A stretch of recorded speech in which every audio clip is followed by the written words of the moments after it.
Nouwen's term "wounded healer" actually comes to mind. As these women who have gone through so much now are tasked with going back into their community and healing a really bad situation. I've got some numbers here that I pulled up. I'd like you to comment on them. These numbers, to me, were overwhelming. 9,000 new cases of fistula in Ethiopia, just Ethiopia, every year, contributing to an estimated 2 million cases reported in more than 44 developing nations worldwide. But you say this can be prevented. Yes. Yes. I mean, it's why fistula has been eradicated here in the United States.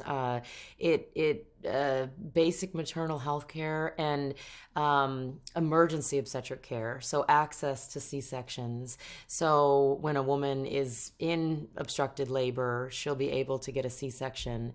And in terms of prevention, obviously, as you know, education is so key. And so in Ethiopia, and the reason why it's so prevalent in Ethiopia is because there's been a tradition of home delivery. And of course, the health system, and the mountainous terrain and the lack of transportation. You don't have an adequate health system to meet every need of a woman who's in labor. Right. Yeah.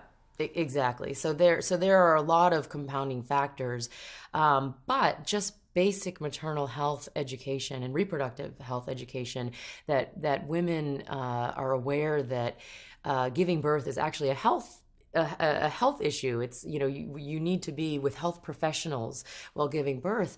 Currently, I was shocked by this number. Out of 3 million women that give birth annually in Ethiopia, 1 million give birth at home.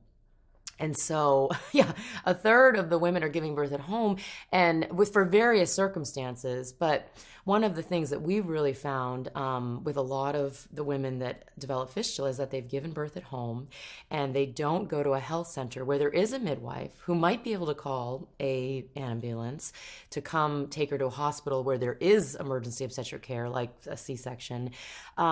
They're not going to the health center until it's too late. So they're at home giving birth, and then once they realize 48 hours, the baby's not coming out normally, then they panic and call a traditional ambulance, which is 12 men carrying them on a stretcher over the mountains. And so by the time they get to the health center, it's just too late. So what our ambassadors are doing is they're going door to door talking to pregnant women, sharing their testimonies as fistula survivors and saying, look, this is what happened to me. This is why it happened. They have didactic picture books.